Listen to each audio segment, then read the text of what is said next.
Sa mga naghanap ng T-Reach, mayroon po dito 17,000 pesos. 1/13 na 27.5 T-Reach Alpha. Air shock na pala ito. Tapos yung gulong Kenda hydraulic MT200. Itong kasunod 17,000 pesos din to. Paxter na Elbrus 27.5. Ito pwede. Magandang klase na rin to. Kasi Shimano Giori na mga kabikers, yung shifter at saka yung RD niyan Shimano Giori. Air shock na rin po ito. Halotic na. Panalo to si Paxter. Ito mabilis ang update lang to sa Global Craze Bikes dito sa Quezon Boulevard, Quiapo, Maynila. Mabilis ang update lang to sa mga mountain bike nila dito. Kasi napansin ko dito may mga bagong lapag sila ng mga mountain bike dito. Tulad nito, Sinister. Naka-combo shifter siya, presyo dito 4,000 pesos. Yan. Bakal siya na 3x7. Yan, 27.5. Diba? Naka-coil spring yung tinidor. Itong kasunod, yan, bakal pa rin 4,000 pesos. Combo shifter pa rin siya. Yan, perfect na to pang araw-araw mga idol. Pang service trabaho.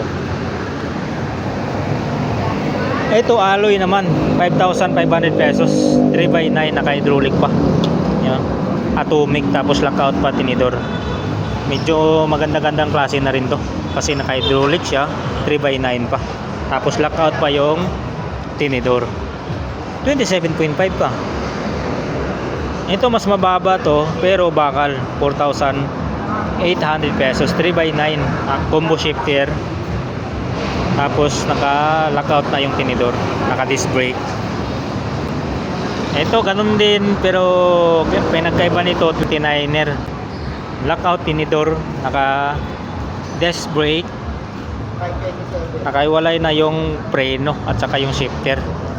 Pero alloy mga kabikers alloy na to. Naka disc brake. So ngayon pasok tayo dito sa loob.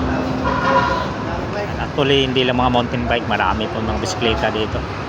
So mabilisan lang to. Ito naman Phantom, yan 1x9, 14,000 pesos. Yan, naka air shock na to ano, air shock tapos hydraulic na X-Spark. Yan 1x9. Alivio yung shifter. Siyempre alivio din yung RD nyan, Silvering baby. Pero crankset niyan alloy na. Handlebar, stem, seat post alloy. 14,000 pesos. Phantom. Naka air shock. Internal cabling na po. Mayroon ditong Tosik 13,000 pesos hybrid. 27.5. Yan 1x12. Yung hydraulic nito Logan. Shifter RX. Ayan. 1x12 na to. Halotic na pala to. 17 inch. Tosik navigator. XC. Diba? Okay ng cogs nyo. American type pa yung valve. So rikta tayo dito sa T-Reach. Yan. Sa mga naghanap ng T-Reach, mayroon po dito 17,000 pesos. 1x13 na 27.5 T-Reach Alpha. Air shock na pala ito. Tapos yung gulong Kenda American type yung valve. Hydraulic MT200. Shifter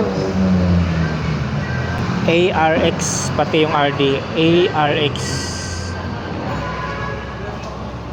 1x13, ang lakas nito. Diba? T-Reach Alpha, 17,000 pesos. Dito lang po sa Global Craze Bikes. Itong kasunod 17,000 pesos din to. Paxter na Elbrus 27.5. Ito pwede. Magandang klase na rin to. Kasi Shimano Giori na mga kabikers yung shifter at saka yung RD niyan Shimano Giori. Yan. 1x10 ang setup nito. Air shock na rin po ito. Halotic na. Panalo to Maxi Paxter. Ang ano lang nito, advantage lang nito 1/13. Yun lang, naka 13 speed siya. Pero kung akong pagpipiliin, dito na ako kasi naka Shimano Giori po yan. Kahit 1/10 siya, pero Shimano Giori naman. Mayroon pa isang T-Rex, oh, kulay orange. Parang KTM ang kulay, no? 16,000 pesos, 1/12 din siya. 27.5. Ang karga, Shimano MT200 na hydraulic, smatch yung shifter pati yung RD niyan. Tinidor, air fork na, Alotech na rin yung BB niya, no? Crankset alloy syempre. Kinda ang gulong na ito. Yan, 1/12. 16,000 pesos. Ito, budget meal na alloy, 6,200 pesos, 3x7, naka-combo shifter, lockout, tinidor, disc brake, crankset niya alloy, no? Yan, Viper, tapos naka-internal cabling. Yan, may pine wood dito, 22,000 pesos, 29er, 1/10. Yan, naka Shimano Giori yung karga. Crankset lang na iba nito kasi pine wood, pero Halotech na. Tinidor, air shock na po yan.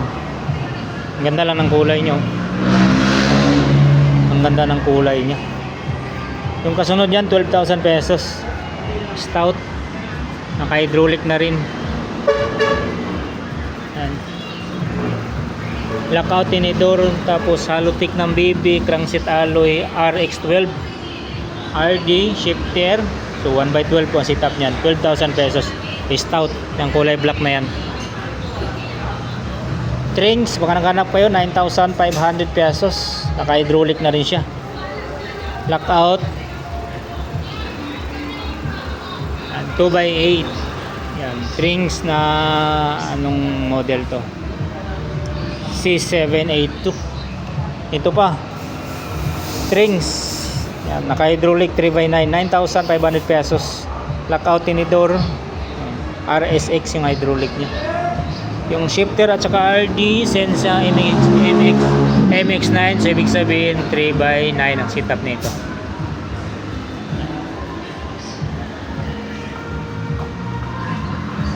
Trings, okay. So ito, Metro Shape.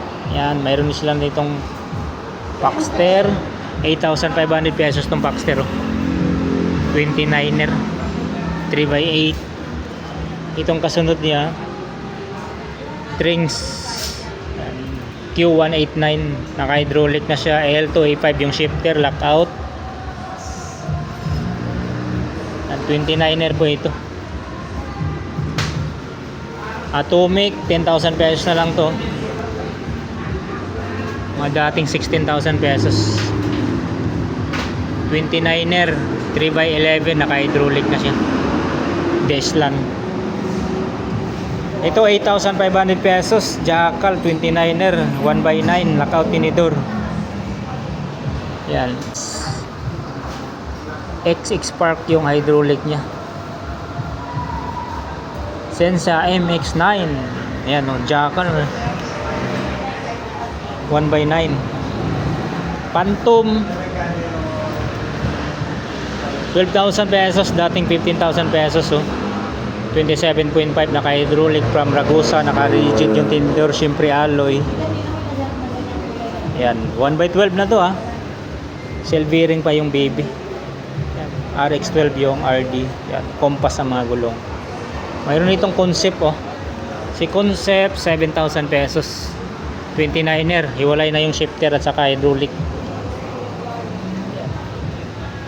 1x9. Diba? Ito te, magkano dito? Bago to, ah. Ano yan? Mayroon. 12,000. 12,000 pero nakuha na to? Anong brand nito? Trings. Air shock na yan. Oh, air shock. Ilang speed po? Remote lockout. 9 speed Shimano Altus. Oh, 3x9 na Shimano Altus. Kano lang po? Set mo pa? 12. Yan, quick release. Ganda ng kulay, oh. Ang ganda ng geometry nyo. Solid, oh. Ang ganda.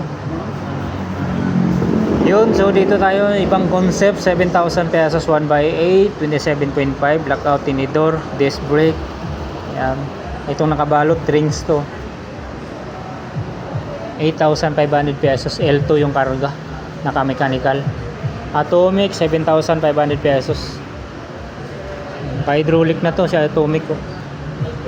Yan, Gomax, yan, bumaba na yung presyo dito, mga dating 9,500, ngayon 6,500 pesos na lang. Naka-hydraulic na. 3x8. Yan, mga 3x8 yan. Tapos hydraulic. Lockout na yung tinidor. Yan, so dito tayo, concept. Yan. Tapos, fat bike, baka naghanap kayo. Ito, fat bike. Presyo, 17,000 pesos, naka-hydraulic na. From Bullets. 26 years to. Alloy. Ito 6,500 pesos Gomax.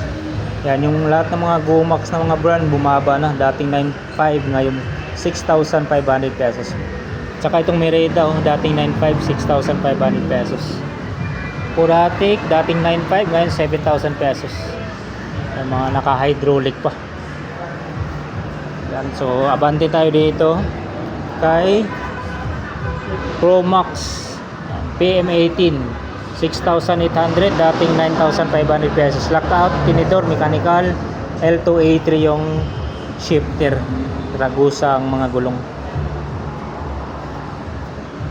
MTV, ano tong brand? Rings, yan, 9,800 pesos, 3x8, naka-hydraulic na. L2 yung karga. Itong isa, Black Rock, yan, dating 13,000 pesos, ngayon 9,000 pesos na lang. Naka-hydraulic na. 3x9. Yan. Ito ganun din, 9,000 pesos. Iba lang yung kulay. Yan. May isa pang fat bike dito, 17,000 pesos. Dating 21,000 pesos. Naka-hydraulic siya. Tapos 26 years ang karga na ito.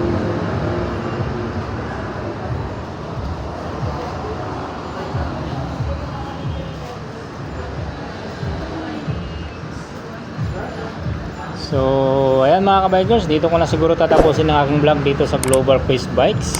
So, ayan ang ating update sa mga presyuan ng mga mountain bike dito. Yan, Ponggel Sunlight Bike nga pala. Shoo!